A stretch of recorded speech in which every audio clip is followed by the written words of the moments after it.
Welcome to the Catching Up with Casey show. If you are tired of chasing buy-in, frustrated with teams who can't seem to get on the same page, or over the constant struggle of holding people accountable without micromanaging, this is the show for you. I'm Casey Watts, speaker, author, and the creator of the Clarity Cycle Framework. I help leaders just like you take teams from frustration to alignment so teams can work collectively toward a common purpose in a committed way instead of against each other as though they are functioning in different organizations. And we do it all through the craft of clarity. Whether you lead from the middle or you are the front-facing leader of your organization, on this show, we bring clarity to the seemingly small things in leadership that make the biggest difference, because clarity precedes capacity. Now, with all of that said, let's dive into today's episode.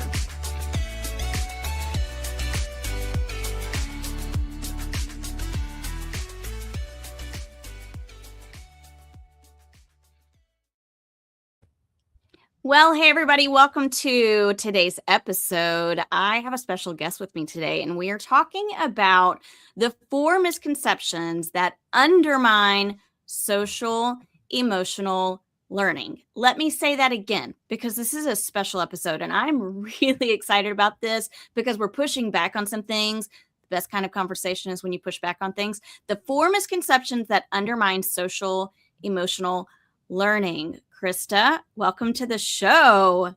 Thank you so much. First of all, that was a beautiful intro video. I was like, wow, thanks. she looks so cool. I'd like to know. I'm like, I do know her. I'm so happy to be here. Thank you. Yeah, absolutely. So, okay, tell us a little bit about who you are and the work that you do. Yeah, sure. I was a former high school social studies teacher, so I taught 10th and 11th grade. I loved it. Was planning on retiring like when I was 97 from teaching in that same classroom. But I had an opportunity to become an ed tech coach. And I thought, you know what? I usually play it safe on things, and this would be a chance for me to step out of my comfort zone. So I did that for 3 years, and then they shifted that to an curriculum coach. And so I did that for another 2 years, supporting 36 different data teams. And the reason I say that is because I love curriculum and instruction. And so normally you have SEL on one side of the hallway and curriculum and instruction on the other side. And sometimes they don't talk. But my goal is to help secondary teachers be able to integrate social emotional learning skills explicitly into their instruction so that it feels authentic and meaningful. Yes, I love it so much. Okay, so then let's talk about this. First of all, teaching high school takes a unique person. And I cannot imagine myself ever teaching high school. Number one, because I feel like I look like, or did for a while. I recognize guys that I no longer look like a high schooler, but for a long time, I was like, there's no way. Oh my gosh, this is reminding me. When I was in college, I decided I needed some extra money. So I signed up to be a sub in our local school district, and I got a subbing position in high school, and I wore a very, very fake ring just to make it look as though like I'm married and I'm older. No, I was maybe a year older than these kids. So it was really awkward and uncomfortable. But I think that probably gave me this idea that, oh my gosh, they're too scary. What is it about high schoolers that you love so much? So I was only a couple years older. I was 21. I actually was engaged, teaching some 17 and 18-year-olds. And I'm the oldest of 4. And so I went back to teach at the high school that I graduated from. And I had 3 siblings below me, and 2 of them were twins, had just graduated. So some of the seniors thought they knew me because they were friends with my siblings. So it was really trying to find this line between like, we're friendly, but we're not friends. And even though it's 4 years, there's a lot of social development and emotional development that comes in those 4 years. But I do remember, even though I had amazing friends and amazing family and things going on, I felt very lost for a lot of middle school and high school, trying to figure out who I was, what did I like, how did I want to show up in the world. And in full disclosure, I didn't start out to be a teacher, but that was my quote backup. And then once I got into the school system, I loved it for student teacher or for like the pre-service. And so I wanted to really focus on the social emotional aspects of education and then the history second. So how Yeah. can I help the students feel better than I did when I was in high school and middle school? Yeah. So that's like your spark in wanting to move into social emotional learning is your own experience in the past. Yes. Yep. Yeah. And How I did look at you, the kids. Go ahead. well, I was just gonna, and you may be about to answer this, but how did you see your own experiences playing out with the students that you began to teach? I know that social emotional learning has been around forever, thousands of years, but I don't really remember having anybody explicitly talk to me about it. And I would look at some of my students and I would think about the things that they were struggling and dealing with. And I'm like in my 20s and 30s. And while I'm in a different phase of life, I'm still struggling around those same skills. I'm still learning them just in different ways. Um, and so I'm like, wait a minute. I thought that when I got to be 21 or 25 or had a child, like this was life and it was going to be fine and like great. And I'm like, why is this still happening? Yeah. Um, and so I realized that these are just lifelong skills. And the sooner we become more comfortable navigating them and more proficient Yeah. in developing them, then the better our Yeah. lives will be. Yeah. So it's almost like I recognize as a human being who has grown into an adult that it doesn't necessarily quote unquote get better. It changes, but we can't change with it unless we have the skills to be able to do that well. Those skills start in high school. Those are the skills that I was never taught. And so let's teach these skills to our students that we have. So then let's talk about the misconceptions of Mm, SEL because what you mentioned earlier is taking SEL and let's integrate it so that it's just seamless within our instruction. yes. What do you see people doing instead? The easiest default is to purchase a program. And I understand there are some really very solid programs, especially at the elementary level. There's really not any at the middle school and the high school level. And middle school and high school teachers are a little bit different too, in that they want the autonomy, they want the agency. They only see students for maybe 45 to an hour and a half minutes every day. Or every other day. And so they feel this crunch for time and pressure of tests. And so they're not looking for an add on. And then the other piece of that is that the students don't really want an add on. And we know we don't learn best that way. We're going to learn the skills when we have a chance to actually practice them within a context and not see them as something separate. Yeah. Yeah, I totally agree with that. I hosted I didn't host, I was the trainer in a 2-day PD session last week. And the title of the session was, it was a training of the trainer session, and it was all about motivating the unmotivated students. Well, most of the people who attended the training were middle and high school levels. And one of the things that they talked about was we have this program that we're supposed to be implementing, but honestly, I can't fit it in with all of the other content that I'm teaching. Totally understandable. So, talk to us, like just brain dump. What could be other misconceptions about SEL and or what is it that you've noticed works best in helping teachers to integrate it with what they're already doing? Like, I'm sure there's like a mindset shift that has to go along with that. There absolutely is. And so I'm glad that you said that piece, because even if people are on board and they're like, yes, we need this, what it looks like in practice just it takes a little bit of time. And so I think one of the other misconceptions that people have is, oh, it's about relationships. Well, I have good relationships with my students. And that's the foundation that you need. But SEL is actually 40 different skills within 5 different competencies.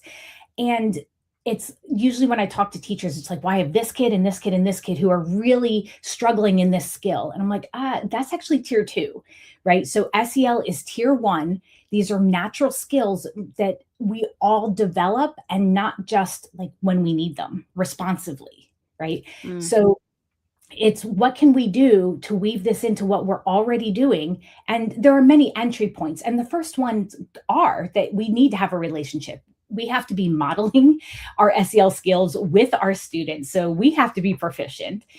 We want to have a good relationship with them, and we want to build a good rapport among them so that there's a community of learners happening. But then where I start to shift them, usually people are okay with that. Well, I have a good relationship. I'm like, okay, and that's the foundation. Now we're going to start looking at where do these 40 skills show up in your instruction, which is how students learn in your classroom, and in your curriculum, which is what they're learning in your classroom. So what SEL looks like in a family consumer science classroom is going to be different than my social studies, which might be different than the math classroom. And it might even be different from class to class. So when we talk about those programs, not everybody needs empathy for 20 minutes at the same time period. And then they're ready to shift to something else. And so our work is, what are those 2 or 3 skills that you see are a natural fit in what you already do that allows SEL to become an accelerator of learning, and you already inherently do, but we're just going to put more explicit focus on it, and we're going to extend it over time so students have opportunities to practice it over time instead of a 20-minute chunk where they hear about it but don't practice. I freaking love this so much. Okay, let's make it like super real. Can you give us an example of that? Like in action, what could this look like? Yes. Can I give you a couple? Because generally, the math classrooms immediately go to growth mindset. And so it would be talking to students about, I know we're going to be working on this problem, and you may have found them, you're getting it, but we're going to start shifting into some that are a little more difficult. It's going to stretch you, and you might hit a point where you want to shut down. And so let's talk about what productive struggle is. And some of the resources I've created for teachers are, let's look at levels of productive struggle. So, this is hard, but you're willing to keep going. It's hard, but like you can turn and talk to somebody and keep moving forward, or you have a scaffold. And then it's hard, and maybe you've tried a couple things and you need the teacher to jump in before you hit that destructive struggle where kids are just staring blankly into space or looking at their page or pretending to do something when they're not. And then the other piece is that you don't just all of a sudden have a growth mindset because somebody told you to. So let's break that down into small skills and introduce it to students and talk to them about how their brain works and why this is a good thing for them and what their brain is actually telling them. And then let's maybe ask them, what does this mean for you outside of school or with your family? We need to co-create these skills. So I'm sort of tiptoeing into a third misconception here, but these skills they have a universal, I think, definition, but not an operational, it's not operationalized universally. So what does this look like and sound like in a classroom with 30 of us all working towards this one academic goal? What can we all agree that this is going to look like and sound like for us? And then let's work toward that. In a science classroom, it might be looking at responsible decision-making, which often follows lab procedures and the scientific process. Social studies might lead itself to looking at social injustice, or how do systems and organizations influence behavior. And so now we're talking about, where do we see these skills show up within our content? And then how do we relate it back to students' lives? Yeah. Oh my gosh. Okay. So it makes me, sometimes when I have episodes like this, I'm like, let me go back to the classroom, please, because it sounds not only feasible, but it also sounds energizing for me as a teacher to have these kinds of conversations, to think about something beyond the academics that I know is going to last, or it's going to stick with them for many years to come, is so empowering for me as a teacher, but also for my students. So that's so fantastic. Okay. So one of the things that we talked about in this session I told you about that I did last week, motivating the unmotivated, is I think sometimes teachers have a tendency to bring to the table, especially in situations like this, in this kind of training, they want to bring to the table the most severe situations. right?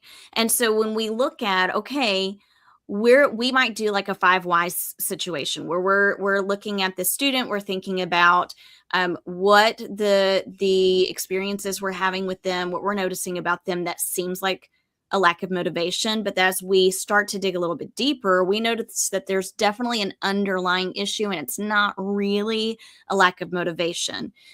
And Yeah. so, what you're talking about, even especially with thinking about that productive struggle and getting ahead of it, and then thinking about your whole class and the differentiated needs of all of the students, there may be some students that w- there's so much past experience that they've had not being able to experience productive struggle. Like they've experienced struggle, but they've not had productive struggle, and they've not had an opportunity to understand what's happening in their brain. So, can you speak to that a little bit? Just anything that came to mind regarding what I just said. Actually, the piece that jumped out to me was the story of my oldest, who's now 24. And he had come down. I remember cooking, and I hate cooking. So I was just like not in my happiest place, but he was working on a math assignment and it was on a Monday. And he's like, "Hey, mom, I'm really struggling with this. Can you help me out?" And I'm looking at it. And to be honest, I was lost. I'm like, "I have no clue what you're doing, dude." And so I'm like, "When is this due?" And he's like, "Thursday." I'm like, "Why don't you just put it away for now and work on it tomorrow?" So he came down on Tuesday again, and I could see his paper had like holes in it, like he was ripping through it, and he was more frustrated. And he's like, "Can you help me?" And I'm like, "You have one more day." I'm like, "I know, please don't hate me. I'm not trying to not help you, but one, I don't fully understand what you're doing, so I'm gonna have to look it up or call on a friend." You know, phone a friend, like the TV Yeah. show. And then on that Wednesday, all of a sudden I heard him, "Woo, woo, woo," like screaming at the time. And I'm like, "What is happening?" He figured it out on his own. And all I kept thinking about is that if I had jumped in on Monday or Tuesday, he would not have owned that experience of figuring it out, Hmm. because I would have, I almost want to say I would have robbed him from that a Yeah. little bit. Yeah. Like, Right. it was hard. He didn't, I put it into context. I'm like, "It's not the end of the world. Like, we can get a new sheet of paper. I know you're frustrated. Take a break, come back to it." And so, what I've been hearing from teachers is that students are so used to having somebody answer the question right away that they're not reading directions. They're not trying on their own. They're immediately going to just ask for help Yeah. because they can Google things and they can use AI and find out answers right away, that we're actually doing them a disservice of owning and empowering their own learning through those aha light bulb moments. Yeah. Yeah. I think probably one of the things that you've said that I have loved so much in this episode is the explanation of like you mentioned it with productive struggle, like the explanation ahead of time, like here's what's about to happen, here's what you might experience, what can we do in those situations. That takes a very very small amount of time, and if we can put in that kind of work ahead of time and be proactive with it, imagine how it's going to show up and benefit students in the long run. Exactly. And what I've tried to help teachers see is you don't have to do all of these skills yourself. But I've been doing small team like listening talks for my districts lately, and we've been mapping out what skills show up more naturally for you. And I'm doing an analysis, like, are we addressing all of the skills that you think are important? Like, if there's one around, well, kids are making bad choices and they're not being accountable, nobody is talking explicitly about developing personal and collective agency. It's not Mhm. a blame, it's just an awareness. So maybe we start shifting to that a little bit Yeah. more, and be explicit. And it is a micro move. We don't spend 40 minutes talking about SEL in a classroom. It's little 5-minute segments. And then once we front loaded it, that's what I call front loading. Like, we co create this. We might create a anchor chart that's up all the time that we refer back to, that has sentence starters and what this looks like and sounds like. And then we follow up with um, reflection questions at the end. How did you do? What do you need to do better? But it's all within the context of that classroom learning. Yeah. Yeah.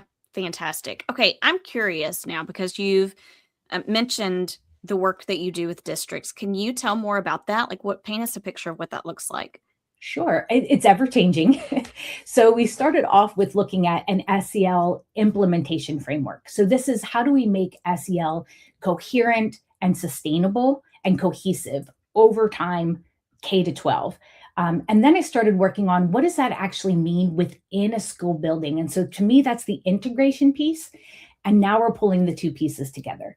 So I'm working with districts on supporting teachers so that they can see, and I like that you said differentiated, they have differentiated pathways that they can take for how SEL will start being integrated in their classroom because it Mm, doesn't have to look the same. And we're all at different parts in our own learning journey, but we want to get to the same outcome. And then once we have those pieces, those are part of the structural pieces. And so this is another misconception. And it goes into what your work is around clarity, that oftentimes people want to jump right into, well, we're going to change the structure and add an advisory period and a course, but they haven't done the cultural work first, which is, mhm. do we have a shared vision? Do we have our why? Do we have all of our constituents on board and understanding and giving their input on what this can look and sound like? And then, do we all know our roles and responsibilities for what this is going to look like as we start and embark? That part has to come first. And that often takes a bit longer than what people are willing to wait on. Um, but if you jump right to the structural piece without that clarity, we're not going to build capacity because we're going to have stops and starts or just complete drops Yeah. in the alignment that we want and the practice that we want to see happen. Yeah. It makes me think just about really what we're trying to do is humanize the work in schools. We're trying to humanize the learning. And honestly, and we've already mentioned this in this episode so far, but I, I'm a firm believer that we really should be probably more concerned and focused on what's happening in our brains, in our minds, and our bodies as a response to learning than the content itself. There's a great it's a just a quick YouTube short, and it's, oh gosh, what is the guy's name? It's Neil Tyson Oh, deGrasse. Degrassi? Yes, Yes. yes, and he mentions, like, everyone questions, like, why am I in this math class? Why do I have to learn the Pythagorean theorem? But it's not really about learning the Pythagorean theorem. It's about what's happening as you learn that. Like, are you learning how to be a problem solver? Are you recognizing what's happening within you as you approach this? We miss that so much, but just imagine what kind of human beings we would raise and become contributors in our society if that's the part of learning that we were more focused on. Absolutely. And this was part of the conversations that I had yesterday with the teachers around, and the hard part is that what it's like to be a kid has changed. The world has changed. Education has not changed. We still have these high stake tests that are putting this pressure, and there's money tied to these tests that are shifting, even though our focus is this, the well being, whole child, our focus is reduced to academics because that's how people are rated and money and so on. And the part that you said about humanizing, I also want to add to that, yes, for the children and for the educators.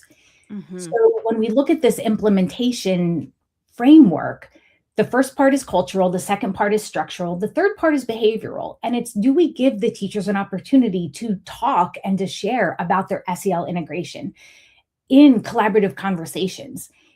Just like we do with every other type of initiative that's coming forward. Do we include the students and the parents and caregivers' voices in bidirectional communication?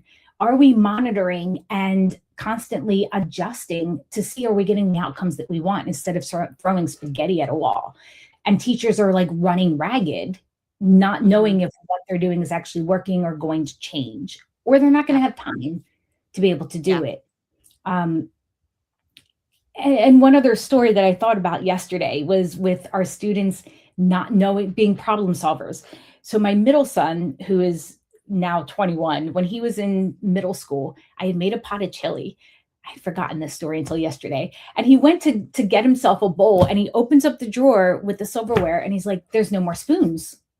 And he looked at me, and I'm like, okay. He's like, well, what am I going to do? I'm like, oh, I don't know. What are you going to do? And he's like, Yeah. I'm like, oh my God, you are kid. What? I don't, I'm speechless. There are spoons in the, we didn't have a dishwasher. You can wash a spoon. You can grab Mhm. a ladle if you want, or a wooden spoon and eat that. Eat it with a fork. I like, this is not, Yeah. what? Yep. Somebody rescue me, please. I don't have a spoon. Yes. What is happening here? You can't make this stuff up, but Yeah. this is, and yeah, I don't have any words, but I've been Yeah. there. I get it. Uh-huh. Yeah, and I think our teachers are there probably more often, than you and I probably ever experienced in school or as teachers and also as students, but the lack of the, motivation, but also the understanding of I can be a problem solver. I can actually take initiative in this moment instead of waiting on something to happen for me or waiting on someone to recognize that I need help and jump in to support me. Yes. Um, what are there any other things before we come to a close in today's episode? Are there any other things that are just like really hot about this topic that you feel like we have to talk about? There actually is one that rose to my mind as you were speaking now, and it's another misconception that I understand, and SEL does involve emotions, right? That's the center, that's the starting point of everything. But that doesn't mean that every teacher needs to talk about emotions or like, how are you doing? What's your trauma? Like, no, please don't do that. That's Yeah. not healthy for kids. It's not healthy for teachers. And I joke, and my ex would laugh about this, but he's like, I don't want to, he was a physics teacher. I don't want to do that touchy feely stuff. I'm like, please don't do the touchy feely stuff. Like, Hmm. that's not you. But you know what he was good at? The executive functioning, responsible decision making within the science classroom, self management around what this can look like. And so, this idea that we don't have to do everything, but what can we do to our strengths and what our students need, and we can work towards this. It'll take a little bit of time. But it doesn't have to be all of this. Like, we're going to have mindfulness and meditation and talk about how we feel. There are other skills there that we can each contribute to and support our students in developing. Yeah, and I think this is an approach to SEL that people could actually get on board with, because I think we also sometimes experience the resistance, um, where teachers are a little bit resistant to any kind of program because it is that one more thing on the plate. But when we do that one more thing, that additional program, we are, as you said in the beginning, completely separating this from the academic side of things and the curriculum and instruction when it really should never have been separated in the first place. Correct. Yeah. Well said. And these are the skills that actually help us learn at higher levels and deeper levels and build connections with each other. Yes. You guys can't see, if you're just listening to the podcast, you can't see the head nodding that I have going on. But when I get really eager and excited about something, I do this like whole body head shake. It's like my whole body's moving up and down. So anyway, I look a little bit like a kangaroo. Um, okay. I do still have a question though. Okay. If I love if this. if a school is like, or someone's listening to this and they're like, yeah, this sounds great, I would love to start implementing this. They don't know where to start. How do they get clarity around like what is step one? I think step one would be understand that SEL is more than relationships. You don't need to know all 40 skills, but I think get comfortable that there are 5 competencies. 2 of them are intrapersonal, 2 are interpersonal, and responsible decision making. And then when you look at those skills, I'm going to add a step two would be, which do you leverage and want students to know to be able to learn in your classroom? Like if only kids could do this skill, they could learn at high levels in my class. And Mhm. focus more explicitly on that skill and building that skill over time in your Yeah. content. Yeah, I love that. Do you ever suggest that administrators or teachers send out like a whole school survey to students to kind of gain some insight from them? Um, I It depends what you're going to ask them. I Uh-huh. think that if you ask them how they're feeling, like the outcomes in the moment, you're going to be all over the place. And that's often what these assessments are trying to look at. And it's a snapshot in time. And I don't know Yeah. about you, but I'm not fully 100% competent in all of those skills at any one time. But I would probably narrow into a couple skills that you think are really important for your students to be able to know and do, and target those first. Narrow it Hmm. in and ask the students, if it's around having a sense of belonging or community or resolving conflicts, ask them specific questions around those pieces, um, and know that you'll have time to build on it. But I think that when you look at assessments for all 40 skills, it's overwhelming and then people don't know where to start. Yeah, absolutely. Okay, I love that. And I think too, you probably can narrow it down by looking at several sets of data from your campus or school or whatever. But you could look at your behavioral data, you could look at attendance, you could look at even walkthrough observations if you're at the administrative level. So, looking at all of that could help you to identify what would be the couple of core skills that we want to focus Yeah. on. I can say that right after COVID, almost every teacher that I worked with, no matter what grade level or what state, was talking about identifying stress management techniques. Right now, Mhm. I hear self motivation and self discipline, and around a growth mindset and being kind to each other, like the empathy, compassion. I would like to just bring up one small piece though. When we look at motivation, I do think that we have to take an honest look, and this might be an unpopular opinion, at the work we're asking students to do. Because if it's about compliance, that's not going to motivate. If we're Mhm. asking, students aren't organized, like can't plan and organize, but if we're asking them to do exactly what we wanted them to do, it's not about that skill, it's about compliance. And so Yep. how are we having this gradual release of responsibility where they're taking ownership for these and really looking deeply at what our expectations are and giving up some of that control? Yeah. Yeah. Unpopular Nope. opinion. Love it.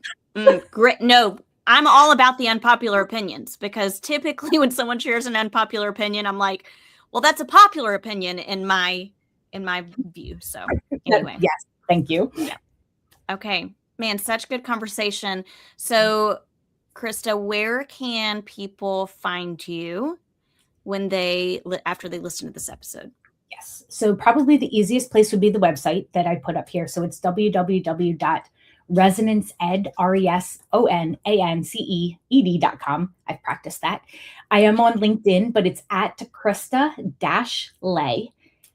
Or you can email me, Krista@resonanceed.com. Okay. And you also have a podcast. I do, and you were on it, and it's coming out. I think yours is being edited right now, so it Ooh, should be fun. in the next week. So I'm Okay. excited about that. We'll be dropping around the same time. It is SEL and EDU, and so it's looking at leaders like yourself, whether you're working with teachers or you're working with students, and how you're integrating social emotional learning in a way that feels meaningful and empowering to people. I love it. Yeah. Okay. And all of that will be in the show notes, guys. So be sure to check that out and connect with Dr. Krista Leh. And any final words for this episode? What would you hope that people take away from this episode? One of the things I've been hearing lately is that SEL is getting politicized and not being used anymore. And you know what? It doesn't matter what you call it. Human centered skills, values, clarification, affective education, it's not going away. You can call it whatever you want, but these are essential skills for living. And I think one of the most important things is that we can't dictate what it looks like and sounds like. We need to have open conversation, but they're here to stay. And if we want students to be healthy, contributing individuals in life, then we need to explicitly focus on them and give them opportunities to practice. Yes. Yeah. Yes. And I would love if you are a listener and you are thinking, we do this really well in our schools. We want to hear about it. Reach out to us. So email Dr. Leh, email me. We would love to hear your fabulous stories. And if this is something that you know your school needs to make a shift in and you're just not quite sure how to get started, I'm going to encourage you to reach out to Krista because she can be the person that supports you in that. Okay, guys, this has been a fantastic episode. Krista, thank you for coming on. I appreciate it. It's been a pleasure. Yeah. All right, guys, we will catch you in next week's episode. Bye, everybody. Hey, listener, I am so honored that you listened to today's episode, and I hope you gained something valuable from it. I'd also be honored if you did me 3 solid favors. First, subscribe to this show. I've got a lot of great content coming up, and I don't want you to miss any of it. Second, be sure you're following me on social media platforms. You can find me at Catch Up with Casey on LinkedIn or Instagram. And finally, if you are looking to book a dynamic and relatable speaker for your next event, conference, or retreat, I would love to bring a message about how the craft of clarity makes a significant impact on both leadership and life. Until next time, always remember, clarity precedes capacity.